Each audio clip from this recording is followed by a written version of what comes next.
11 April 1827 दिन लय भाग्याचा, 11 April 1827 दिन लय भाग्याचा।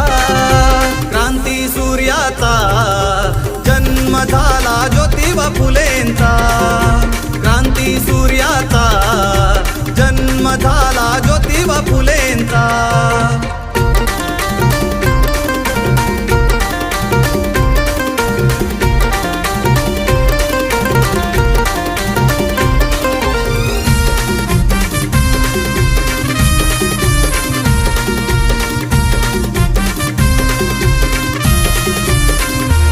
होत स्त्रियांना चूलनी मुलं, होत स्त्रियांना चूलनी मुलं, त्यांना शिक्षण केलं खुलं।